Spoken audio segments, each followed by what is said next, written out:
क्या आप जानते हैं कि हिंदू धर्म में बच्चों का अंतिम संस्कार क्यों नहीं किया जाता? क्यों जिस श्मशान में बूढ़े, जवान, राजा, गरीब सबको अग्नि दी जाती है, वहीं जब कोई मासूम बच्चा इस संसार को छोड़ता है तो उसकी देह को अग्नि नहीं दी जाती। आज का यह विषय केवल धार्मिक नहीं है, यह उस सत्य से जुड़ा है जिसे गरुड़ पुराण ने बहुत स्पष्ट शब्दों में लिखा है, लेकिन जिसे सुनने का साहस बहुत कम लोग करते हैं। आज इस कथा को अंत तक जरूर सुनिए, क्योंकि अंत में जो रहस्य खुलेगा वह आपके दिल को अंदर तक हिला देगा। गरुड़ पुराण कहता है, मृत्यु सभी के लिए समान नहीं होती। शरीर सबका जलता है, लेकिन आत्मा की यात्रा हर देह के लिए अलग अलग होती है। जब कोई वयस्क व्यक्ति मरता है तो उसकी आत्मा कर्मों से लदी होती है। पाप, पुण्य, वासनाएं, अहंकार, लालच सब कुछ उसके साथ बंधा रहता है। इसलिए उसके शरीर को अग्नि दी जाती है, ताकि आत्मा का शरीर से अंतिम बंधन टूटे और वह आगे की यात्रा पर निकल सके। लेकिन बच्चा अलग है। गरुड़ पुराण कहता है, जिस आत्मा ने अभी कर्मों का बोझ उठाया ही नहीं, जिसने पाप और पुण्य का भेद जाना ही नहीं, जिसकी चेतना अभी निर्मल है, उसे अग्नि देना आवश्यक नहीं, बल्कि कई बार हानिकारक हो सकता है। पुराण के अनुसार बालक की मृत्यु को अकाल मृत्यु नहीं, बल्कि पूर्ण न हुई आत्मिक यात्रा कहा गया है। अब समझिए वह रहस्य जिससे लोग डरते हैं। गरुड़ पुराण में लिखा है कि जब किसी बच्चे की मृत्यु होती है तो उसकी आत्मा उस शरीर से वैसे नहीं निकलती जैसे किसी वयस्क की निकलती है। वयस्क की आत्मा कपाल क्रिया के समय एक झटके के साथ शरीर से अलग होती है, लेकिन बच्चे की आत्मा धीरे धीरे डर और भ्रम की अवस्था में शरीर से अलग होती है। क्यों? क्योंकि बच्चे को यह ज्ञान ही नहीं होता कि मृत्यु क्या है।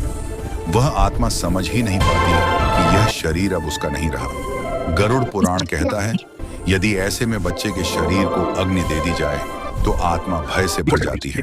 वह जलते शरीर को देखकर घबरा जाती है, वह रोती है, वह चिल्लाती है, लेकिन उसकी आवाज कोई नहीं सुनता। यही कारण है कि बच्चों की आत्मा को अग्नि देना वर्जित बताया गया है। अब यहाँ एक और गहरा रहस्य आता है। गरुड़ पुराण में वर्णन है कि मासूम बच्चों की आत्माएं सीधे यमलोक नहीं जाती, क्योंकि यमलोक कर्मों का लोक है, जहां आत्मा से पूछा जाता है, तूने क्या किया, किसे दुख दिया, किसका हक छीना। लेकिन बच्चा, उसने क्या किया? न पाप, न अहंकार, न वासना। इसलिए गरुड़ पुराण कहता है, बच्चों की आत्मा सीधे यमदूतों के अधीन नहीं जाती। तो फिर वह कहां जाती है? अब ध्यान से सुनिए, क्योंकि यहीं से कथा और भी रहस्यमयी हो जाती है। गरुड़ पुराण के अनुसार मासूम बच्चों की आत्माएं पितृलोक और देवलोक के बीच एक सूक्ष्म लोक में रहती हैं। इसे पुराण में बाल आत्मा लोक कहा गया है। यहाँ वे आत्माएं नरक की पीड़ा से मुक्त रहती हैं और स्वर्ग के भोग से भी दूर। वे प्रतीक्षा में रहती हैं। किसकी प्रतीक्षा? अगले जन्म की। लेकिन यह प्रतीक्षा तभी शांत होती है जब बच्चे की देह को अग्नि नहीं दी जाती। यदि अग्नि दी गई तो आत्मा भ्रमित हो जाती है और वह धरती से बन सकती है। यही कारण है कि बच्चों को दफनाया जाता है या नदी में प्रवाहित किया जाता है, ताकि आत्मा को यह संदेश मिले, तुम्हारा शरीर शांति से विदा हो रहा है। गरुड़ पुराण में एक भयावह चेतावनी भी है। यदि बच्चे का दाह संस्कार कर दिया जाए तो उसकी आत्मा अधूरी चेतना में फंस सकती है। ऐसी आत्माएं न तो प्रेत बनती हैं, न देवलोक जाती हैं, बल्कि भ्रमित आत्मा बन जाती हैं। यही वे आत्माएं होती हैं जो सपनों में दिखाई देती हैं, जो अचानक किसी घर में हंसी या रोने की आवाज बन जाती हैं। इसीलिए हमारे शास्त्र कहते हैं, मासूम बच्चों की मृत्यु पर रोना कम करो और प्रार्थना अधिक, क्योंकि रोने से आत्मा धरती से जुड़ जाती है। अब एक प्राचीन कथा सुनिए जो गरुड़ पुराण की शैली में आती है। एक गांव में 4 वर्ष का एक बालक अचानक बीमार होकर मर गया। परिवार ने अज्ञानवश उसका दाह संस्कार कर दिया। कुछ ही दिनों बाद घर में अजीब घटनाएं होने लगीं। रात में खिलौनों की आवाज, दरवाजों का अपने आप खुलना और मां को सपने में बच्चे का रोते हुए आना। गांव के विद्वान ब्राह्मण ने कहा, यह आत्मा रो नहीं रही, यह भ्रम में है। तब उन्होंने नारायण बलि, पितृतर्पण और विष्णु जाप करवाया। तब जाकर आत्मा शांत हुई। गरुड़ पुराण यही सिखाता है, बच्चों की आत्मा डर से नहीं, स्नेह से मुक्त होती है। अब अंतिम और सबसे गहरा सत्य। गरुड़ पुराण कहता है, मासूम बच्चे पिछले जन्मों के अधूरे कर्म पूरा करने आते हैं। कुछ बच्चे केवल माता पिता को कोई पाठ सिखाने आते हैं, और जब उनका उद्देश्य पूरा होता है तो वे चले जाते हैं। इसलिए शास्त्र कहते हैं बच्चों की मृत्यु दंड नहीं होती, यह आत्मा की स्थानांतरण यात्रा होती है। अग्नि उन्हें बांध सकती है, इसलिए उन्हें अग्नि से दूर रखा गया। अब मैं आपसे एक प्रश्न पूछती हूँ, क्या आपने कभी सोचा था कि जिस मासूम देह को हम जलाने से बचाते हैं, असल में हम उसकी आत्मा को डर से बचा रहे होते हैं? लेकिन अब जो सत्य सामने आने वाला है वह और भी अधिक रहस्यमयी है, क्योंकि अब हम उस यात्रा की बात करेंगे जो मृत्यु के बाद शुरू होती है और जिसे केवल शास्त्रों ने देखा है। गरुड़ पुराण कहता है मासूम बच्चे की आत्मा मृत्यु के बाद रोती नहीं है, वह भटकती है। लेकिन यह भटकाव डरावना नहीं होता, बल्कि भ्रम से भरा होता है। बच्चा नहीं जानता कि वह मर चुका है। वह सोचता है मैं सो गया हूं, माँ अभी आएगी, पापा अभी उठाएंगे। यही कारण है कि गरुड़ पुराण में लिखा है बच्चों की आत्मा मृत्यु के बाद सबसे पहले अपने घर के आसपास रहती है।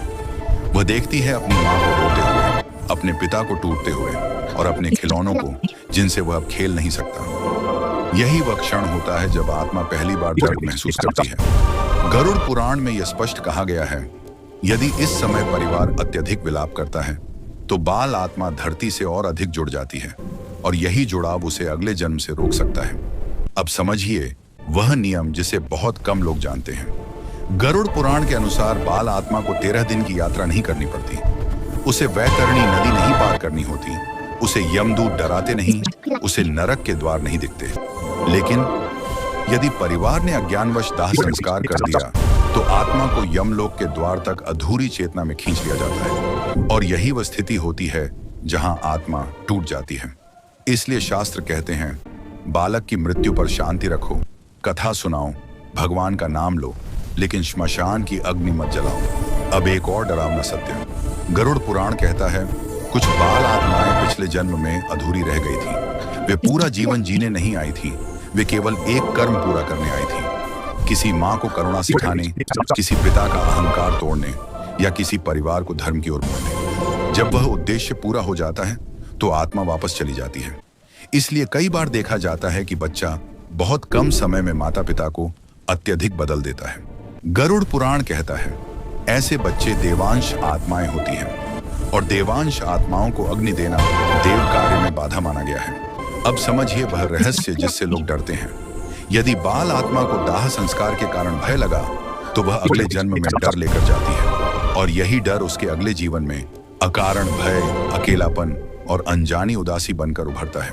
शास्त्रों में लिखा है बाल आत्मा यदि भयभीत हो जाए तो उसका पुनर्जन्म पीड़ा लेकर आता है।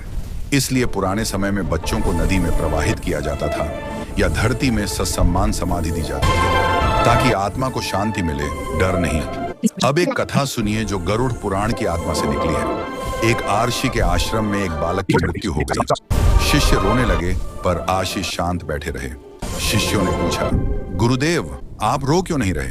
राशि बोले जो आत्मा अब देव लोक की ओर जा रही है उसे रोकर धरती से क्यों बांधूं?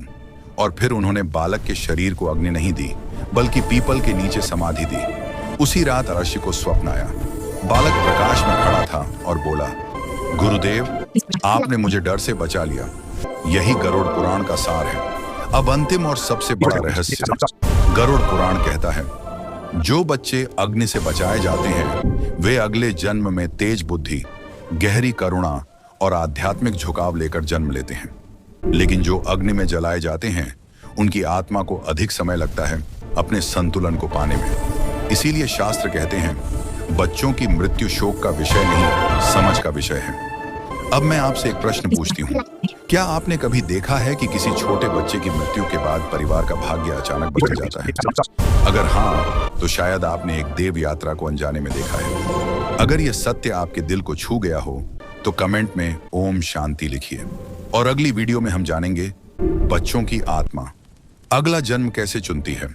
चैनल को सब्सक्राइब कीजिए क्योंकि यह केवल कहानी नहीं, गरुड़ पुराण का वह सत्य है जो बहुत कम लोगों तक पहुंचता है। जय श्री विष्णु।